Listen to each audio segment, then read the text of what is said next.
When I envision myself, I want to be better. I want to be greater. I want to be successful. I want to be an artist that interviews artists. Hello, my name is LoloRee. I get the awesome opportunity to interview my mother, Dominique Scaife Art.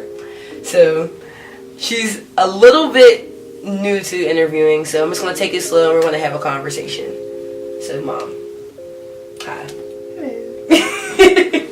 So I want to talk a little bit about you as an artist, where you grew up, how you found out your passion, and how you want to continue to go about it, and what you learn from daily. So let's talk about when you grew up. What was it like on the art scene, and how did you get involved with figuring out what you want to do? I didn't grow up on the art scene. I took art classes in elementary school and through high school, but I didn't grow up on the art scene. I was always creative. My Barbies had the best haircuts. I dyed their hair with Kool-Aid. My baby dolls had beads and braids in their hair. I did other people's hair, so it was a journey, but I didn't grow up on the art scene. I sought it out.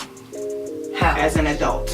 So, like, did you try different avenues of different forms of art to end up doing sculpture, or just kind of happened? It kind of happened. Like I said, I would try, like I started out, I would do hair in high school. So that was kind of fun. No training, took it on and just did it.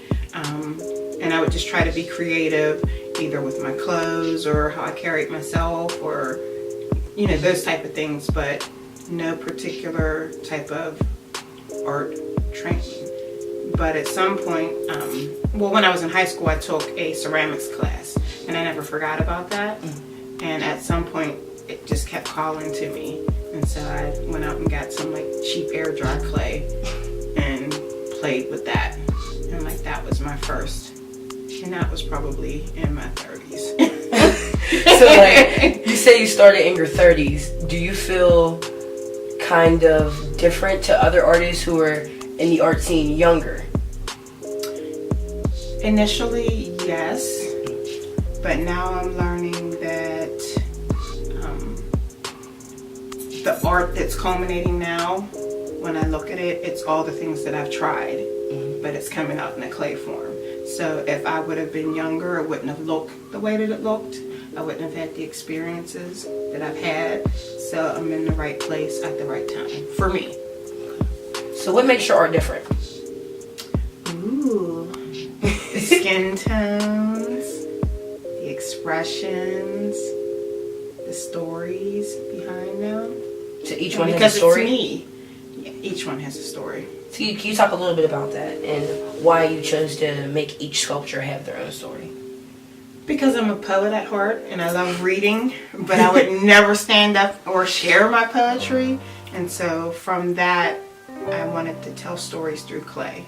I don't know how that happened, but I just know that's what I'm supposed to do.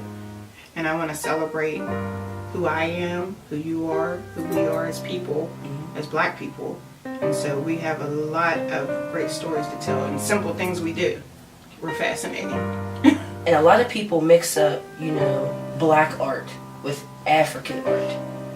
Would you say yours is black art, or would you say yours is more African traditional art? Do you mean tribal versus? Yes. I think I'm a little bit of both, because that's where we come from. So it's in me, you're seeking it, but I'm coming from a perspective of I've only known America. So I'm a little bit of both. You can't escape, you know, having some Afrocentricism, because that's a part of who we are and that's what we seek, whether you know it or not. But we live in America, so there's a lot of culture that is now American. So I think I'm a mix. So can you talk to me a little bit about the battle or the struggle you have between deciding I'm not going to just settle to work an average life, I'm going to go be an artist? Can you talk about the growing pains that you're having with that? It's still a battle. It's only been a year since I've been putting my work out there, and I've learned a lot, I've grown a lot, I've cried a lot, I've doubted myself a lot, and I've learned to just let go and just do it because I have to.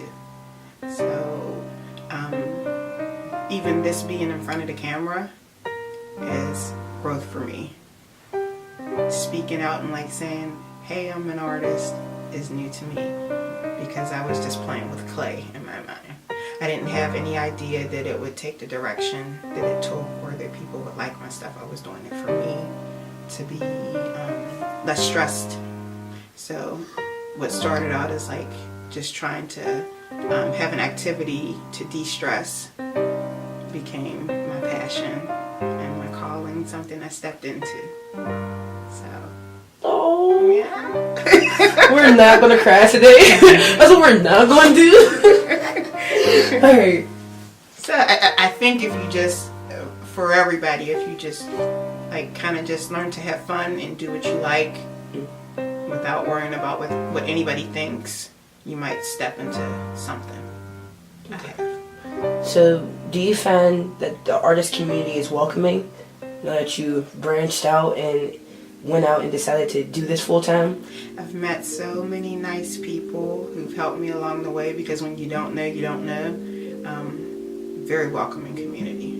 What I thought would not be a welcomeness in showing black art, people have opened their arms and helped me and told me about opportunities, and it's been great.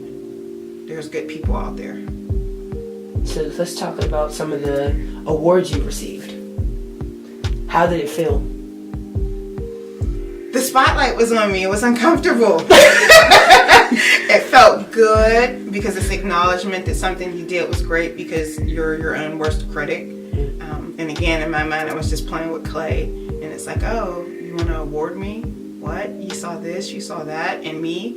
So it was a little bit of somebody recognizing and, you know, letting me know that I'm doing something worthwhile.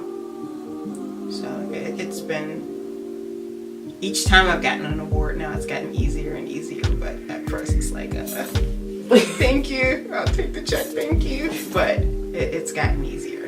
Even being a double standard, you know, a black person and a woman, do you find that it still is a battle to do your artwork?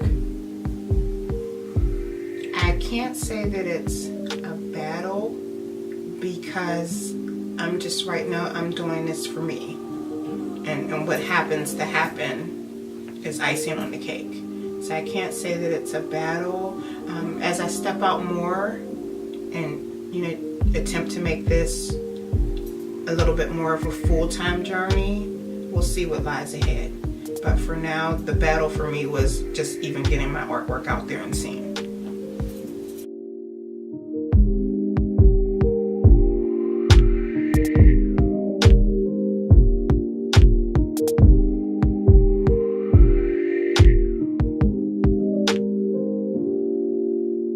LoloRee.